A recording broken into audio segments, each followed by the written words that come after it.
Hey, we are live.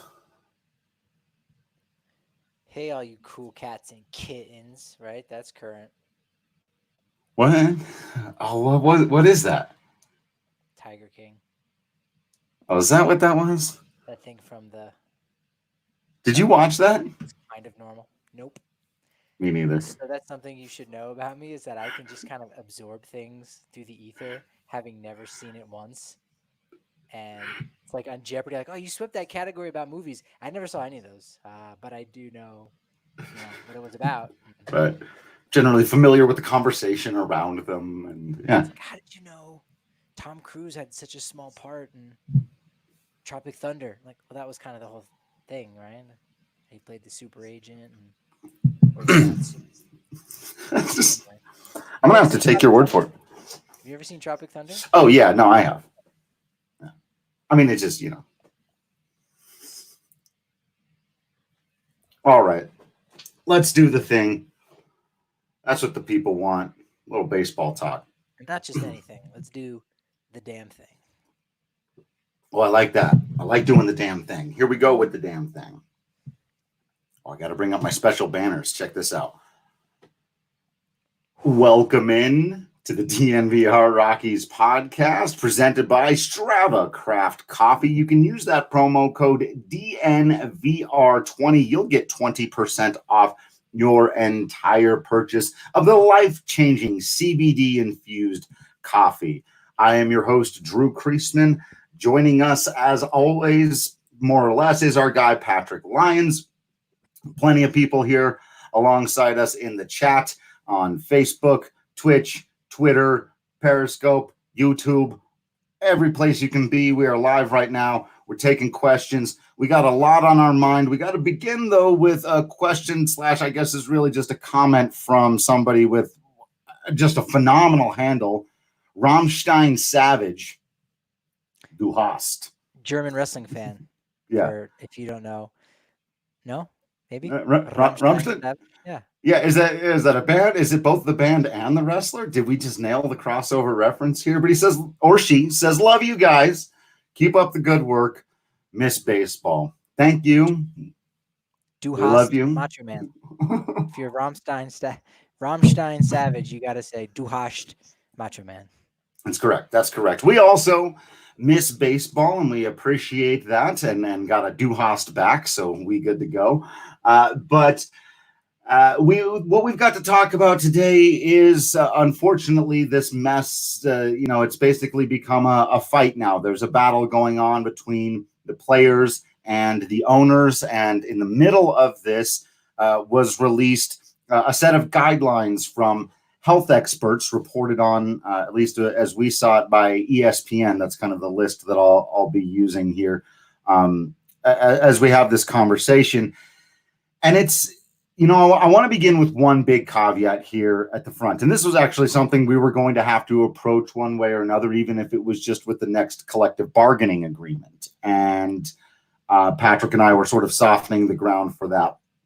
There's a lot that needs to be discussed here that's going to, cross over into people's personal and political beliefs. It's going to be very difficult to stay completely clear of things that people have very strong feelings about.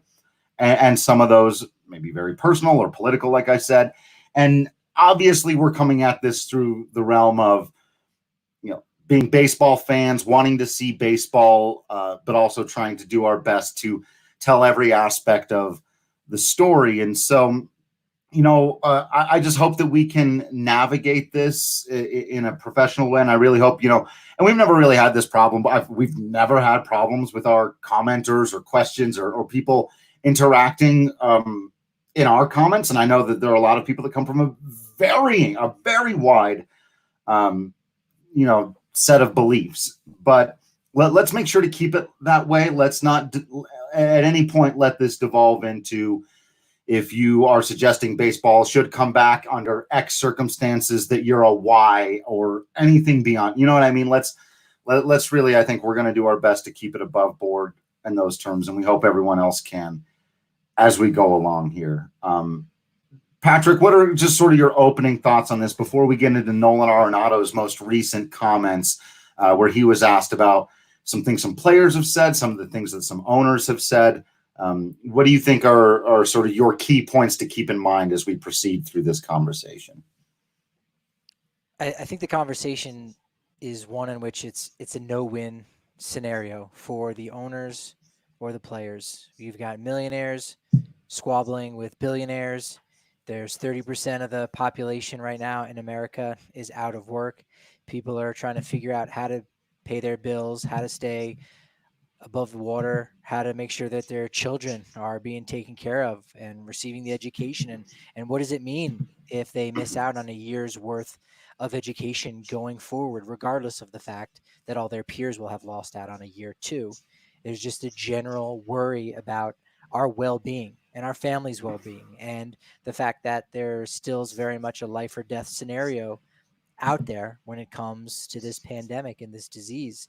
So when you hear people that are very well off, some even more well off, squabbling about money and saying, well, I'll just take my ball and go home, when it's actually something that we would benefit from, not any directly. It's not farmers talking about, not planting crops or picking the corn and other foodstuffs that we need to survive. It's about that escape that we all need on a day-to-day basis, and baseball can provide that.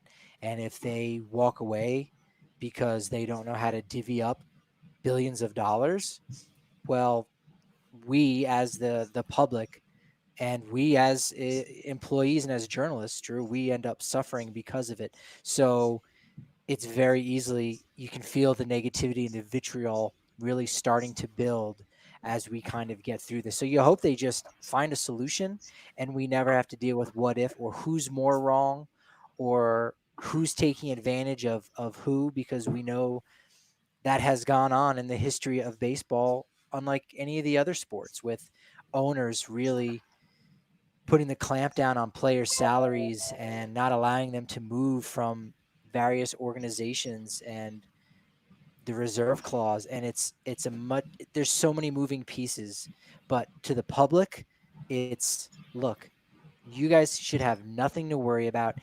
Even when we break down the 67-page document about safety, everything should really be fine. You need to go ahead and do this for your country. If you can't get something to work, man, that's going to piss off a lot of people. And I can't really talk anyone out of that. I understand where they're coming from. Yeah, and so as Patrick just laid out there's a lot of different angles to this. There's a lot to get into. I want to begin here because we already have people are fired up. There's a lot of thought about this, and since some of these first few comments, I think, work on the same level, I'd like to begin here. First, we've got Mr. Fopoyo saying, if any sports come back, there should be no fans for the 2020 or 2021 seasons unless a 100% foolproof vaccine is in place. I know there's a lot of people who feel that way, and there's a lot of people who would disagree, but I think that's a good place to kind of carve out one side of, this is a reasonable position to hold, absolutely. And it's something that's very much on the table and should be, understood and considered. And Ouroboros follows that up by saying, I would be shocked if there were fans in arenas or amusement parks opened before 2022. And again, none of us we're all doing the damn thing, as we said before. We're none of us are medical experts, and we all understand that, right? But we're all sharing our opinions, and I think that those two things are worthy of just like, put that in your mind for a second, that could be a scenario, and that if so, whether or not baseball can come back this year, they still may be under a situation that for next season, there may not be fans, or there may not be a full stadium's worth of fans. They may not be allowed to do that. And so even if they can't come together right now and actually everyone decides the best thing to do is cancel the season, again, none of us want that to happen. They've only kicked this can down the road a little bit. They're, as you were saying, they're going to need to come together at some point and decide how to make this work.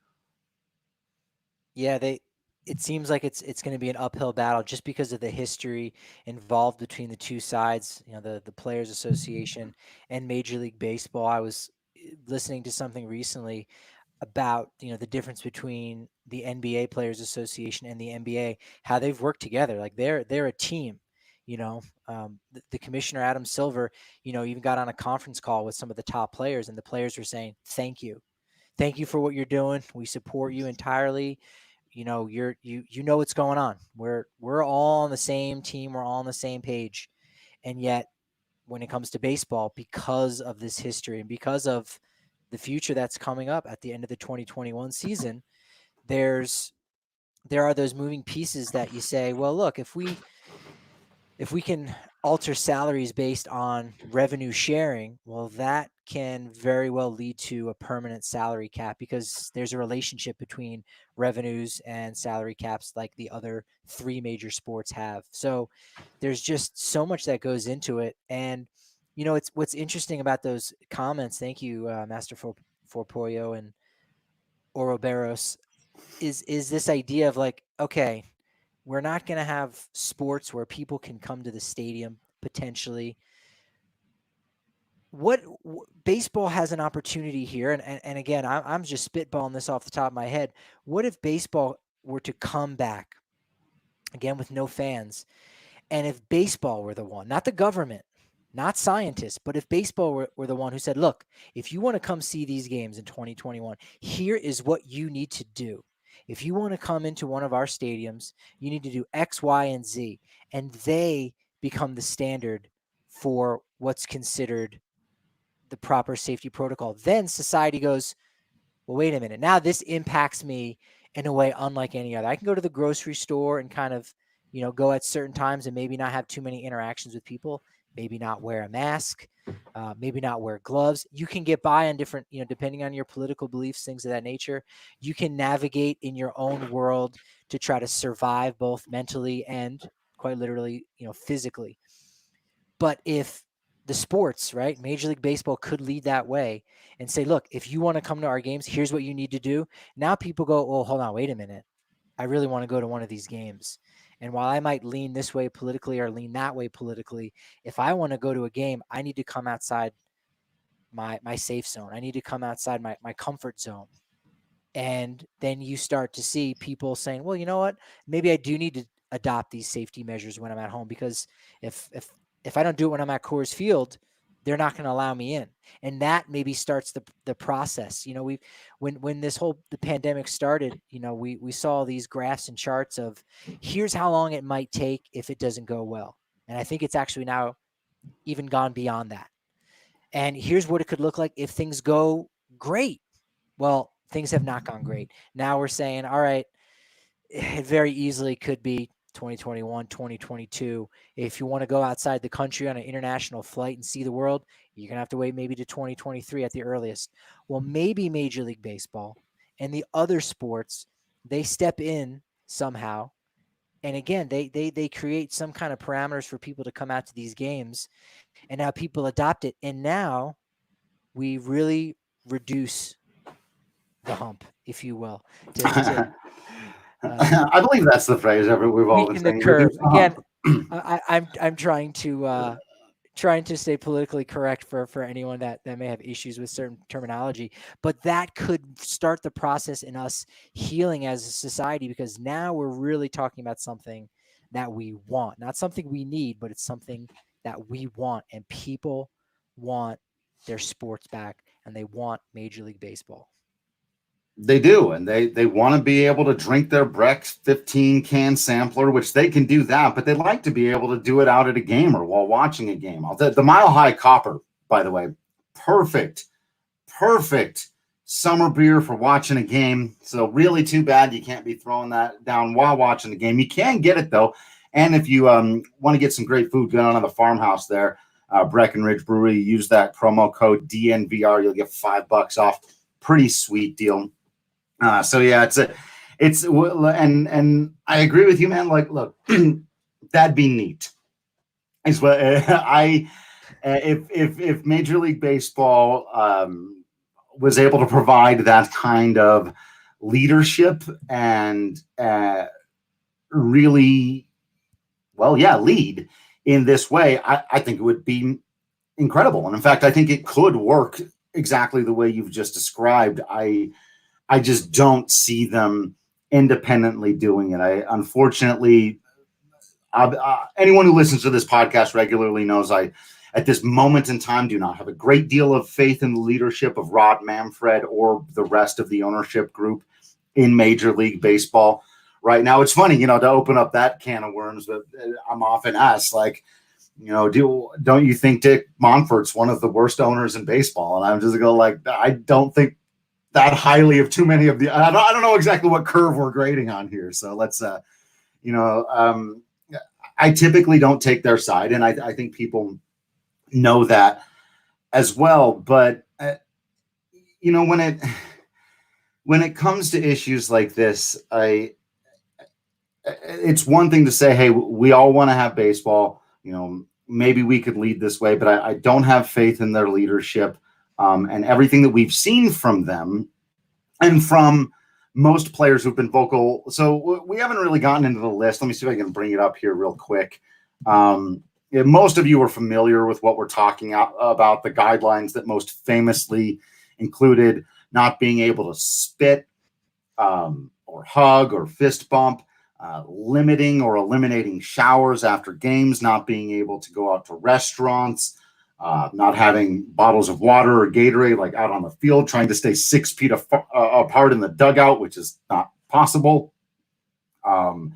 Obviously, the masks, just a long list of things. And one thing I want to say about this list before we dive into the feasibility is that this was not put in place with the intent of saying, here's the best way to bring back baseball, or here's a way that we think everyone can do these things and then you can have baseball. The whole point of these guidelines was to say everything you can do on this list that can be minimized or avoided lessens the chance of what our people are talking about here in the comments. It's Ouroboros and Mr. Fopoyo again talking about, South Korea had this, they've been way under the hump, I believe was Patrick's terminology there. And they had reduced their hump. And in one night, one guy infected about 50 people in a single area. And if you have that in Major League Baseball, and that's all that has to happen for Major League Baseball. And we talked about this a little bit on the last podcast, but one player or one member of the personnel, this guideline lays out, there's basically 101 people who could be allowed in any given sort of clubhouse area at a time. One of those people tests positive, and now you've got, 202 people who are in jeopardy because you've probably got the other clubhouse crossover as well. So it's just that it doesn't take much to ruin this. So while the guidelines may seem almost impossible to follow and super draconian, if you're looking at them like baseball players not spitting, are you out of your mind? Let first realize this was not like supposed to be even like, what do we think you can do? It was supposed to be, here's everything that needs to be done to limit it. And there's nothing in place to say, here's what the penalty will be, right?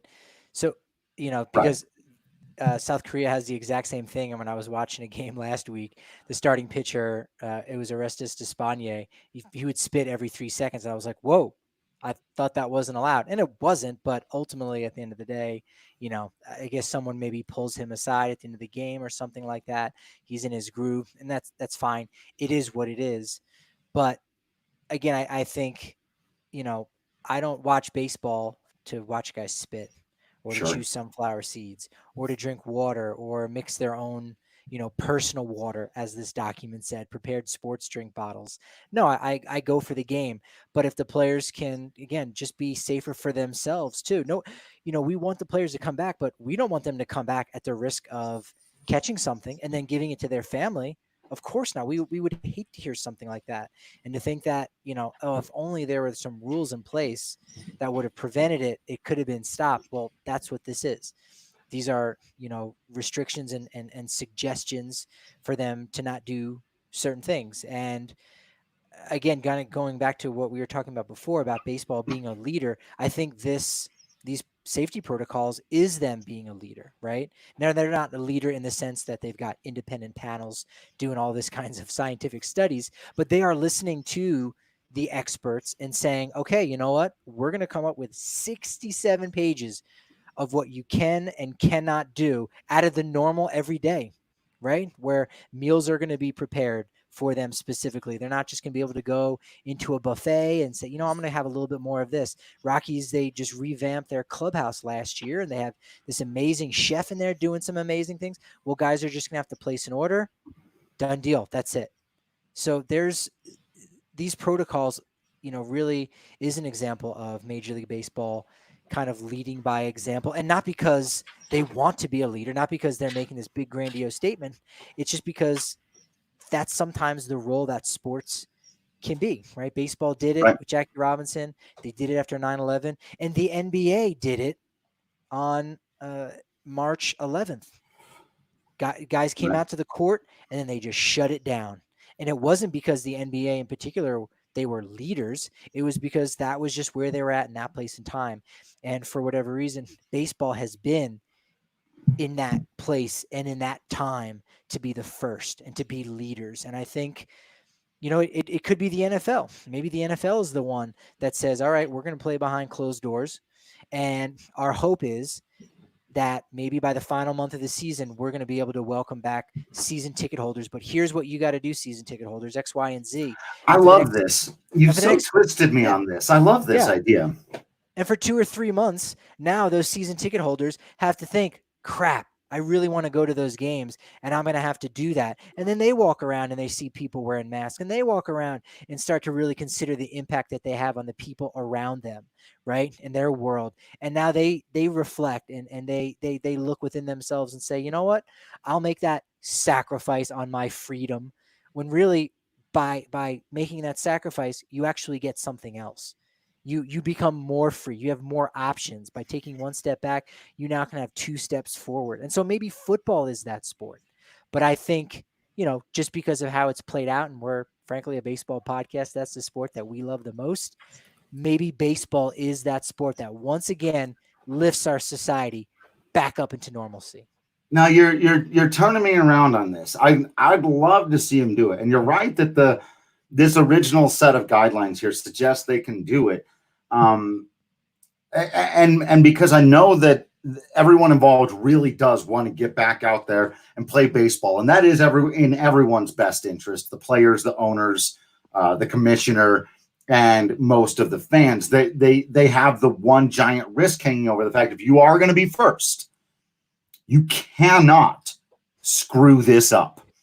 And that's another thing that baseball fans should be aware of, is if baseball's going to go first. And look, that's just how the schedule works. They're the first ones who could conceivably come back here.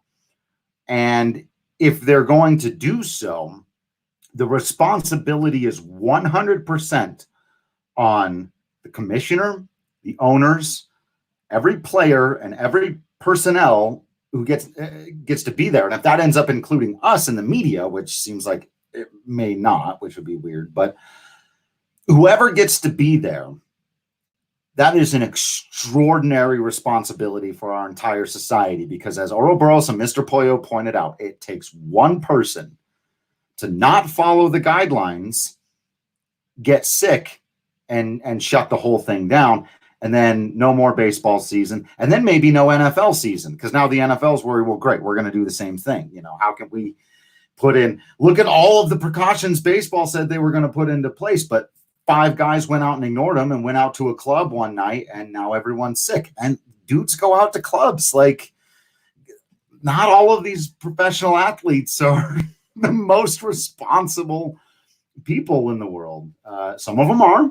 Some of them are more than you'd think. But it just takes the one. The only clubs that baseball players should be involved with are the ones that you could find on WGT Golf. Oh, Let's go. There we go. I had to squeeze that one in there because Manscaped didn't really seem appropriate, but you know, you're absolutely right. And guys, you know, they're, whether they like it or not, they almost become a very muted version, but they do become a very muted, version of civil rights activists, right? They are ones who, hey, we need you to go forth, not because you're essential, right? If you don't do your thing, we're gonna be fine. We'll get by, and you guys will be fine, and the owners are going to be fine as well, right? They've got Right, money, they can pivot, they can do other things, right. but by going out there and saying, look, we have a choice, and that's the other hurdle is, if we get into Blake Snell's comments, it's like, well, do we want to go out and play and put ourselves in the line of fire and risk in that way? And if they ultimately, as a union, decide to do that, then it's like, look, we can kind of go out and, not necessarily have our cake and eat it too, but it's like we can go have this bit of normalcy, but we can do it within reason if we follow these guidelines. And you have to walk the walk, and you can't talk the talk. It's the proof is in the pudding. All of these idioms and Just metaphors, how mash them all together. however you want to put it out there. But baseball has this opportunity right now, and we got a long way to go until it's strange. It feels like we've got a long way to go until they can solve something, but it wouldn't shock me if tonight something happened and boom, both sides agree. Here's what they're going to do. Excellent. Excellent. There was a comment up here earlier. See if I can find from. I'm going with D West because there's a whole lot of letters in there. Who says, "In my humble opinion, players shouldn't say a word about it off the cuff." Talking about Snell. Let Clark, the head of the players' union, do your talking. And I think in general, both Patrick and I would kind of agree with that assessment, except for the fact that it's also our job to talk to other guys and try to get those quotes. And we're going to go over what Nolan Arenado has had to say. And I want to get into another thing. By the way, dnvrgolf.com for that WGT promo that Patrick so expertly snuck in there. But this question, fifth place in the top. Atta baby. Come at me. I came in 30th, I think. Yeah, but to be fair, there were 4,500 people who entered, so you actually did great. Right. 30th out of 4,500. 4,500 is pretty good. 40. That's pretty good hunch. And so along with this topic that we're on now, our guy Delon Co asks, would you personally play in this scenario? And this is, I think, a really interesting and great question to ask. And this is why I've started to really wonder whether or not we're going to be able to get this thing done. Because if you ask me, and assuming I'm already a baseball player with a couple of years in the league, I've made a little money, I've saved well, so I haven't just spent all the cash on hand that I've had, and I'm not just, it's screwed. Let's assume I'm okay. I probably would not. And it has a lot to do with, and again, I'm thinking of this from very much from like a personal standpoint or whatever. My mother is in the, whatever they call it, the zone where you're more, likely to succumb to this thing. And so if the question is put as bluntly as this, which I think for some people it is, and I think this is a fair way to frame it, would you risk your mother's life to do your job? My answer is no. I would find something else to do, especially assuming that I was well taken care of already. And I would imagine a lot of ball players, and as Patrick said, it's about the people around you. I think it would be, now Blake Snell does himself no favors when he comes out and says, I gotta get mine. Like, that's not a good quote. That's not it. Don't say that. Don't make it about the money. It shouldn't. And if it's about the money, then yeah, we are going to look at you sideways and screw you. Like, come on, man. A lot of people out of work right now. But if Blake Snell had said, look, I don't want to risk getting myself sick and my grandma sick and my favorite aunt sick or my mom or my dad, or I've got a brother who's got this immune deficiency, whatever. And then now no one's got a problem with that. And then I think there's a very real moral question of, and we brought up David Dahl and Scott Oberg on the last podcast where we talked about this. Do we just move forward with the baseball season where, hey, sorry, anybody who has any immune stuff, you're just not invited. You're not allowed to play and you have to be left out and your team just has to suffer the consequences of that. Maybe some people would be okay with that, but I would understand any ball player saying, I don't trust the one person, right? It comes back to the one person. Do I trust that if these guidelines are in place, enough people will follow them so that I won't get sick just from doing my job that, as we've said, not really essential? No, for me, it wouldn't be at all about the money. So I went into a grocery store this morning for the first time in maybe 7 weeks. So I've been very careful and I've been very cautious throughout all of this. That being said, would I play? Yes.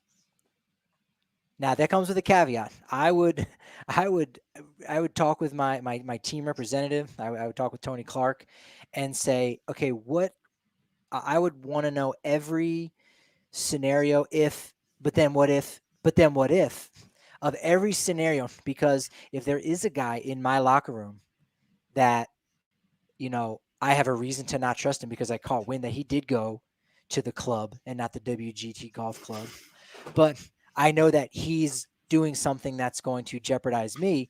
Well, we're not on a team now. Now it's me trying to survive, for the betterment of the game and the rest of the players, because, and it's us against you. So you would really need to know, like, is there a pin you can pull to throw out the parachute, and you could say, you know what, I'm out. I'm jumping out of this thing because it is not what we were promised. It isn't as safe as we thought. I think, baseball's doing not just their best job, but I think they're doing a great job to hermetically seal the players and the teams from this. And I think it can be done. I think, I think this pandemic is just, it's a lot simpler than I think it's been made out to be. And I say that from the sense of, again, you keep 6 feet or more of distance. You wear a mask. You wear gloves. You stay inside when you don't need to be. And again, that's easier said than done for some people who are forced to work in certain environments.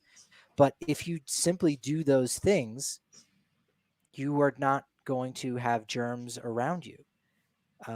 So unless I'm missing some of the bigger picture, I think again, MLB is hermetically sealing these players. And if I knew that was the case, and it was like, wow, in a weird way, I need to tell myself I'm a patriot for going out there and playing baseball. Well, then I would need to do that, and I would go out there and I would play. But if as soon as anything looks a little bit askew, a little something's not right, or it's not what we're being told, and I have no reason to believe that MLB wants to back down from any of this. I think they're going to be the ones that have a lot to lose, right? The players, if they have to cut the season short and they don't finish, the World Series, then oh shoot, maybe the players miss out on, again, they're going to miss out on millions of dollars, whereas the owners are going to miss out on billions of dollars. So they actually have more to lose. So they are going to make sure that everything at the stadium is going to be as it needs to be. So in that case, I would do that. The hardest part of all of this, that being said, is changing your normal everyday practices. And that's why, to me, it's been simple. Maybe I live a simpler life that, for me, I haven't had to cut out a lot in order to, stay sane and have some semblance of normalcy for myself. But if you are someone who surrounds themselves with their friends and family 24/7, well, now you are essentially need to quarantine yourself. The example you use is your mom. My mom's on the other side of the country, so it's easier and more normal for me to not see my mom. But if I still lived in New Jersey, which is where I'm from, fun fact, but if I still lived in New Jersey and I was in the same county and I was a 30-minute drive away from my mom, but I would need to operate for the next 4 or 5 months in a way that I would almost never be able to see her, that would really be a challenge. And that's something that, Major League Baseball needs to offer maybe some counseling services for these players to get through this time and say, hey, you could see your mom, but you could get her sick. That's a major problem. Or you could not see your mom and she'll be fine. But now what is that doing to you to not see someone you're so naturally inclined to be around? And that's, as you mentioned, that's the biggest hurdle, I think, for most of the players, is that lifestyle change, and say, you are, you're in a hermetically sealed bubble, so you are safe, but no one can really guarantee that safety. So if you're around other people, you really jeopardize, the odds of them catching something like that. And that is the worst fear that all of us have. And speaking of my mom, she has a question for us here. She says, in that 67 pages, does it say what will happen if someone tests positive? I do believe there were some parameters laid out, at least for what should be done, like how that person needs to go into quarantine for a couple of weeks. And so, yeah, there was things laid out. Patrick, do you remember any of the other specifics in there? Yeah. So basically, players are going to undergo intake screenings when they report, to spring training, and I imagine things like that will probably continue. They'll get their temperature checked with a contactless thermometer, and yeah, exactly right. If they were to test positive, they'd have to self quarantine.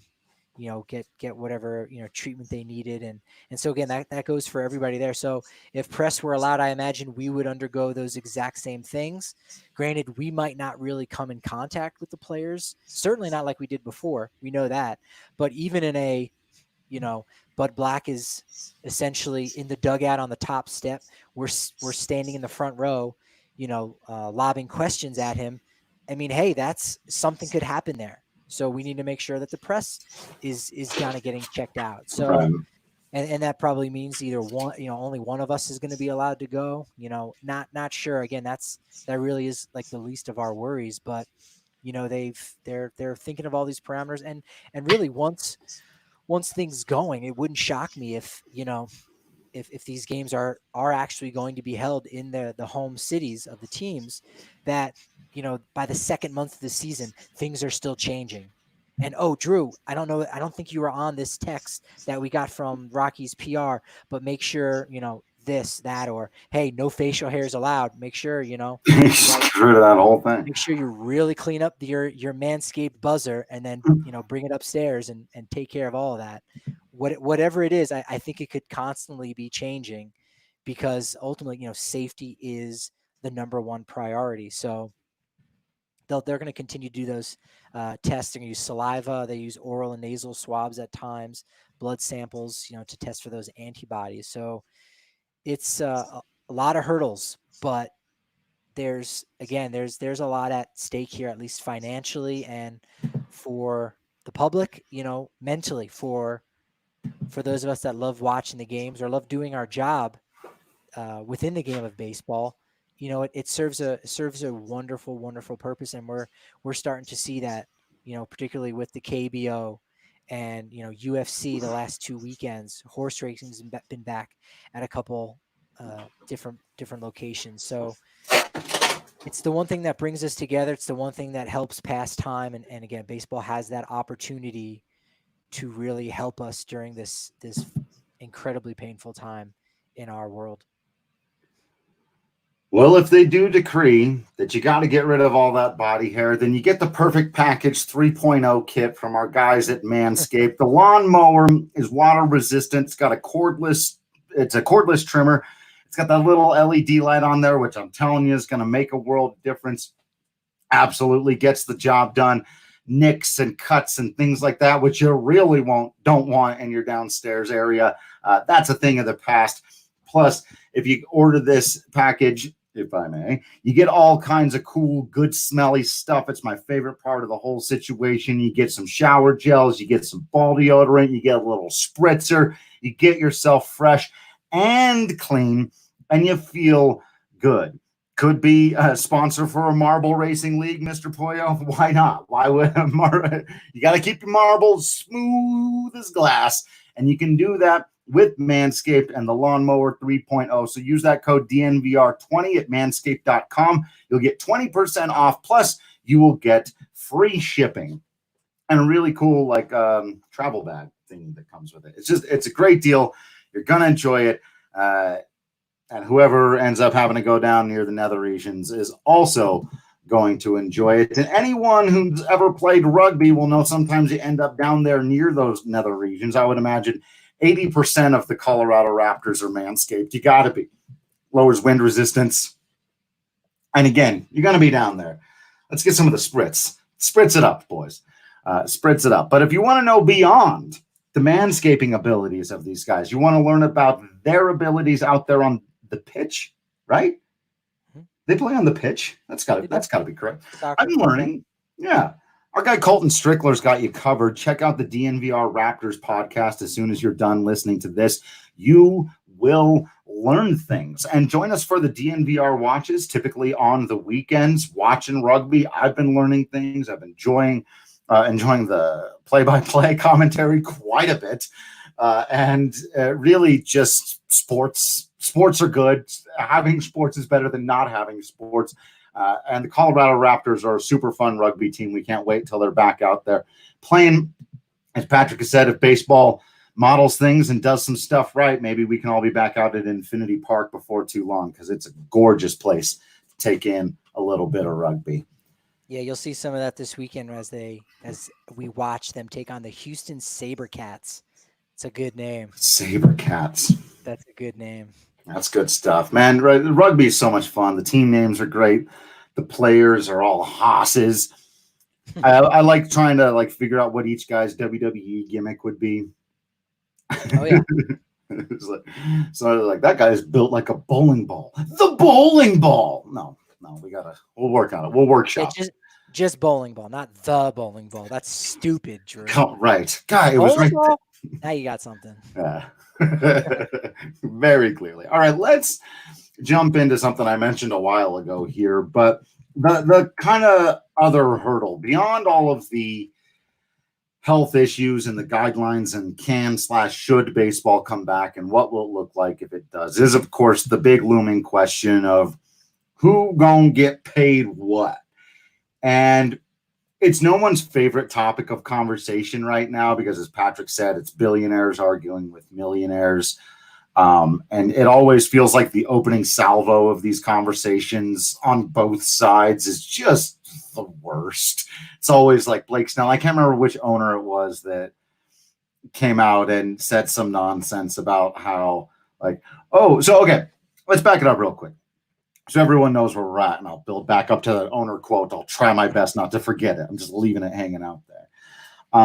But the idea is, so before the season was going to start initially, as we were all beginning the quarantine, a deal had been reached between the owners and the players that if half a season was played, they would get paid half the money. And that, more or less, I'm oversimplifying here, obviously, but that was more or less the agreement in place. And more recently, the owners have come back and suggested, and this is what the guy said, that, well, they didn't know that when they came back, there weren't going to be fans in the stadium, which I don't believe you. But putting that aside, it was already well known and established there was not going to be people in the stands. Yes. And that really is the crux of where my issue kind of begins and ends, honestly, because then the owners come back and say, since we have no idea how much money we're going to make, the players should accept revenue sharing, essentially. They should accept a percentage of whatever it is we end up making this season. The two other things that need to be well understood that both protect the owners in a way, but not a good look, are their books are not open. And this has been an issue for a while, that many owners, and I think rightfully, will say, just because they're billionaires or they've got hundreds of millions of dollars tied up in all these assets, they don't just have the cash on hand to be able to pay an entire, let's say, $100 million roster just out of their pockets, right? and so I think that's a very reasonable thing to assume. The issue here is that the books are not open, and so the players aren't only being asked to accept kind of a certain amount of revenue, but also that the owners will be completely honest with them about how much money is brought in, and that they're being honest about how much they already do have on hand that they couldn't afford to pay. Did I lay that out fairly, do you feel, Patrick? Yeah, yeah. Trevor Bauer, I think, laid it out really well too. He described it by saying, "Okay, imagine you're a painter, and someone's gonna, someone who's renovating apartments is gonna give you $100,000 for your services, right? You agree, you sign the contract, but then there's a fire that, wipes out half of the apartments. All right, well, it's not your fault. It's not necessarily their fault. So you go, fine, I'll accept half that, right? Because of these apartments that have burnt down. So I'm making 50,000, and you sign that contract. And then the client comes back and says, you know what? I'm not going to be able to rent these apartments for what I originally thought I was going to. So now I'm going to need you to take even further of a pay cut. Whoa, wait a minute. Hold on a sec. You miscalculated along the way, right? And now imagine if that painter and that client are the only two painters and the only two clients, or rather the only one and one that have ever existed in the field of apartment painting businesses, and you have a long-standing feud and you hate each other, and your parents and your father's fathers were feuding against each other, and you go, this is never going to end. You're constantly trying to take advantage of us. And how do we know that you're not going to be able to rent those apartments for what you're saying? And so that's the thing, is because MLB isn't opening their books, they're saying that something like 40% of their revenue that they normally get from games in the stadium is going to be wiped away. We don't know that. They're saying that. I don't know that that's true. The players don't know that that's true. Only the owners do. So until they were able to find something out, if the books were opened up and they would find out it was 40%, then I think the players would be like, yeah, okay, fine, that is fair. We're both working the same general parameters. This is fair. But the players seem to feel, and I would agree with them, the owners, maybe they're only losing 25%. Well, now let's negotiate that and not the 40%. Major League Baseball and the 30 teams are not going to open up their books. There's a lot that's going to be in there that players didn't know about, and they're going to want to get their hands on, and is going to just make the situation that much more worse going on. And owners want to protect. They're the ones taking the risk. They're the ones paying the millionaires. Right. And they're the ones who own the billion businesses, so they have a lot to lose too. So you can understand why they want to go about business the way they. That's happening right now. Negotiations is that it should just be, hey, let's be fair. And what? It's never been fair between the two parties. It's just never been fair. I don't know what would get fair. I mean, obviously, I've ideas, but that's going to happen. So they have to negotiate with a certain guys that dealing with the last year, knowing full well whatever is stated right now in less than a year and a half time, the CBA runs out 2021. Now they're going to go, hey, that was worked out nice in May and June when you guys did this, or when such and such happened. Let's do that again. Let's keep doing that, right? And it's rough. In fact, one of the reasons why the MLB draft is only 5 rounds is simply because the owners didn't get what they wanted from the players' union. MLB said, look, we'll do 10 rounds, but rounds 6 through 10, the signing bonuses, we have to cut them in half so we can save money. And the Players Association said, that's a real slippery slope. We can't say yes to that. So MLB goes, fine, we'll scrap it. Done. That's it. They took their ball and they went home. And so now there is no round 6 through 10. And so that's kind of what we're dealing with the Hatfield and the McCoys, or Hatfields works out well for baseball. I don't know what something that That's sounds or rhymes with McCoy's, but the hat part of the Hatfields and McCoys is very applicable right now between MLB and the Players Association, and I don't know what's going to get it resolved. Yeah, I don't know what's going to get resolved either. I also don't know how clearly we're coming in. There's been little bits of lag in and out of what we're doing here. Um, hopefully everyone still got us clear out there. This is another part of the world we live in, getting adjusted to the new world, right? This is one of those elements. Hatsfields and the Bat Boys is a suggestion here from Ouroboros. Close in, something It in would be there. pronounced Bit Boys. McCoy's, Bit Boys. Hatfield and the Bit Boys.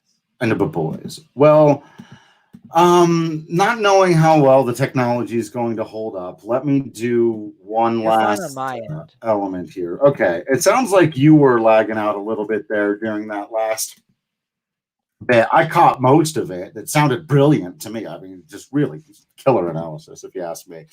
I might need to replace my hamster. He's in a wheel. He generates all my Wi-Fi, so I may just have to swap him out for a fresh set of legs, and I think that'll improve my quality. Totally makes sense. So the one thing I want to touch on before we get out of here were the comments by Nolan Arenado in The Athletic to Ken Rosenthal. And it's, one of those things I did see kind of the takeaway quote on Twitter as a big poll quote, and I saw some people responding to it. And it was, Nolan kind of saying, we all want to have baseball. We'll come back when it's safe and when it's fair. And some people sort of go, oh, he's taking Blake Snell's side, or some people saying, hey, that's a very reasoned, calm approach to take. When I read through the interview, it was a kind of normal diplomatic Nolan Arenado that you would expect. His, will come back when it's fair line was after a good, what felt like 10 to 15 minutes of him saying, I love baseball. I will play under any circumstances. You give me 150 rules. I will follow all 150 of them, and I will be there to play baseball. Everyone wants to play. He did all this stuff for a long time. And then basically Ken Rosenthal kind of asked him, like, so what about Blake Snell saying I got to get mine? And Nolan was like, okay, look, maybe that wasn't the best. Well, I see Nolan he said the right thing. I see why the fans don't like that language, because a lot of people are struggling and we are not. But we have to do this in a way that's fair for everybody. So let me get a couple of the more direct quotes that I thought were maybe a bit fairer. Yeah, I'll say this. I was impressed with how Nolan handled it. My first inkling was to say, like, maybe you don't speak out on this, because it hasn't really gone well for a lot of folks. As Dan mentioned earlier in the comment, that Snell needs to realize, like with all the players, that in this new world that we're in, where, hey, come on, we're just going to talk and BS, like, that's the only interview. That's the only instance of you talking about anything. So people are going to latch on to any and every word that you say, even if you haven't given any other interviews on record and you're just hanging out with your friends. But in a public setting, you have to be super careful and cautious about it. So it's easier to say nothing. So I give all the credit in the world for Nolan for speaking up and saying, I want to give this another shot. I want to talk in public here about a sensitive subject, and let's see if I can do it without, having something taken out of context and having, people get upset by it. And I thought he did a really good job at it. I thought he learned a little bit about, he learned a little about himself and how to work through these conversations with the media. Obviously, we saw what happened in the offseason with Bridich, and I think, his words might not have been taken out of context, but he wasn't able to articulate himself the way he wanted to. And I think he did a great job doing it here when he didn't need to. You don't have to pick up the phone and say, oh, Ken's calling me. Hello, Mr. Rosenthal. Like, he's nobody's boss, right? Nolan, he stepped up and he did that. And like I said, I was really impressed. I thought he did a good job handling it. Sure. Anytime you're talking about these things, something could be pulled out and taken out and say, I have a problem. What did you mean by that? I think I have a problem with that. But overall, I thought he did a really nice job talking with Ken Rosenthal here. Yeah, I thought so too, and I'll get to what I thought was really the big takeaway comment, not the pull quote of like, "We'll come back when it's fair," which was like taken out of context. But I thought this was really Nolan's thesis statement here. He said the public should know that we want to play baseball as long as it's right, as long as it's fair. That was the first part of it. We want to be out there. The misconception, see, this is where having the full quote really helps, is that players don't want to play if it's not perfectly set up.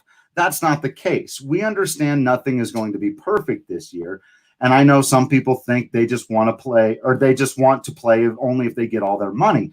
But we're not going to get all of our money regardless. We understand we're not going to get paid everything we thought we were going to this year.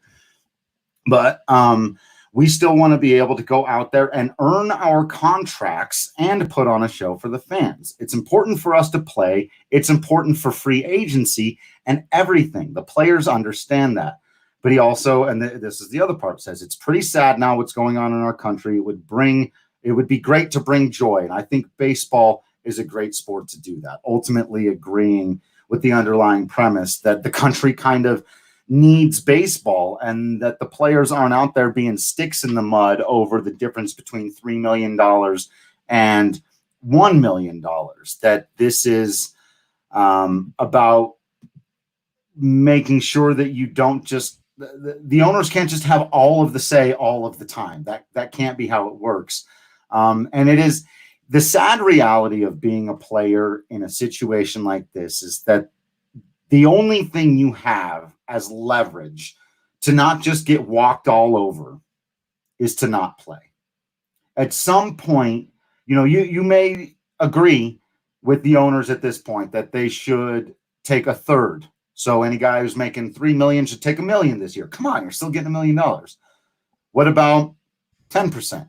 What about 5%? What about 1%?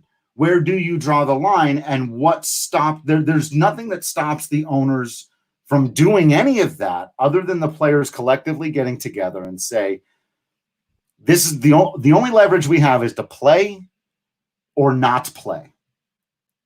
If you want the baseball players to play, you have to treat them fairly. It's not about the end dollar amount. It's about the fairness of the conversation. I think that's the hardest part in what Nolan said is, I think fans, whatever he said in regards to fans understanding is that I don't know if fans can understand. And I don't know if us as journalists can understand because frankly, MLB is not opening up their books. So we don't know what is fair, right? If you play or do your job for 10% of what you're normally expected to get, well, if your bosses are getting 10% and if, only 10% of profit is made for the company that you work for, that's typical. You're all sharing in it equally. And to date, players still aren't receiving the full share that ownership receives in Major League Baseball. And because we just don't know what those numbers are. And this is just an example of, wait a minute, they just can't trust that the powers that be are saying, well, we're going to have to reduce your 50% down to, 35% or whatever it is, because that's what's fair for everyone. You're the only one who's saying that. We don't even know. We can't even pitch a number. Maybe 45 is more fair than 50% of our contracts, but we have no basis to put any of this on because we don't see all the numbers. If we had a guy that could crunch all that and do it for us, he said 41%. Okay, we'll do 41%. Done deal. But as of right now, it's just either we do exactly what you say or we hold on to the one thing that we had already negotiated on.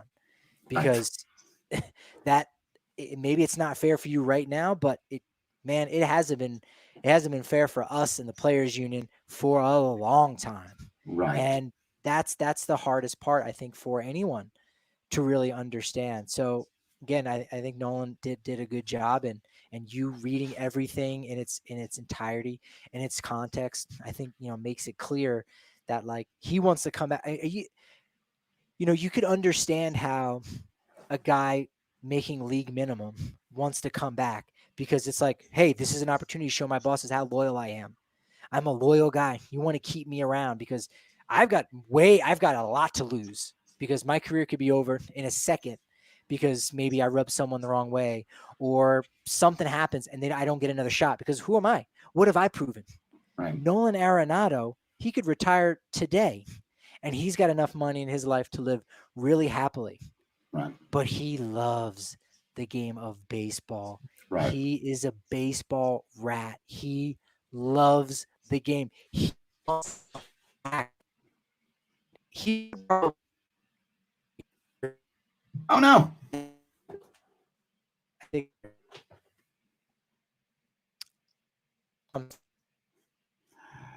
Oh no, we got a Patrick lag out, freak out moment again. Our tech was so good, we were going to end strong. It's blue.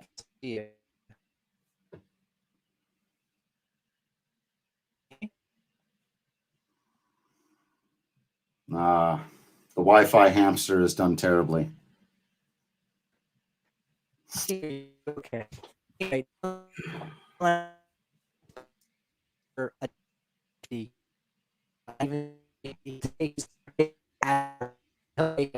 Because he loves the game of baseball. So when he says that, what's fair is fair, it's because he wants to come back and play the game of baseball. He just doesn't want to do it if his brethren are getting struck down and aren't getting what's fair to them. Just like the decades of players before him and decades of players that will come after him. He's thinking about the bigger picture. He's thinking about his brothers in arm in the players union. So he wants to come back.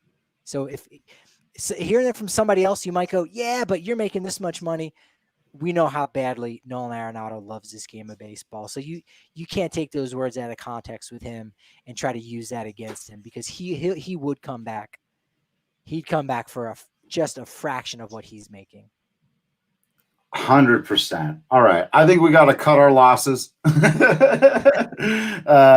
a good place. Patrick can go and upgrade his Wi-Fi hamster to some squirrels, according to Mr. Fopoyo. It's a little weird, but do what you got to do. I guess that's an upgrade. I don't know. But yeah, we'll have a lot more time to dive into this. Obviously, this is going to be an ongoing conversation. Hopefully, we'll have some news in the positive direction. It's often that these negotiations open with one side's way over here, the other side's way over here, and now let's work toward the middle. Hopefully, that's what's being done here. Cooler heads are prevailing. That not too much of it plays out in the press, though some of it, because we need stuff to talk about on podcasts and things. Speaking of things to talk about, hey, yeah. DraftKings, are you getting up 3:30 tomorrow morning? I'm doing it. Of course I am. There's a lot of good pitchers on the hill, and by good we mean guys that could make it. Guys that pitch baseball. Yep. But you got the number 1, number 2 starters that are on the hill, and man, these teams just keep smashing the over. Last week, I took the under on my guys, the NC Dinos, and it was looking great. It was a pitcher's duel between Mike Wright and William Cuevas. I think they both went into the 7th inning, giving up 1 run apiece. And then the bullpen blew up. These bullpens, man. It went over by half a run. I'm going back again this week. I'm taking the under. We've got a big matchup tomorrow morning, Tuesday morning. My first place NC Dinos at 10-1 versus the reigning champ Doosan Bears at 7-4. Mike Wright versus Lee Young Ha. And I think it will be a true pitcher's duel even once we get into the bullpens. So right now, take the under at plus 100, under 9.5 runs. I think you're going to be happy with that. There you go. There's your DraftKings Sportsbook pick of the week. Glad we got that in there. Make sure you're catching all your KBO action bright and early at 3:30 in the morning Mountain Time, or catching it on their Twitch channel if you subscribe to that whenever you want, then, which is really nice to do. Do you have to get a big inhale of breath to do the whole Micro Machines spiel? Oh, yeah, right. I don't think I can remember do it. those commercials, the Micro Machines? Yeah. Yeah, there was a guy who was able to do that. I remember seeing something on Ripley's Believe It or Not had like a TV show, and there was a guy who would like freestyle rap like the fastest, and they would like slow down his words so you could hear what he was saying. He wasn't really saying anything. It was like, I'm driving in a car and I'm going really far and I'm drinking at a bar. And Yeah. just, honestly, all right. You got Oh no.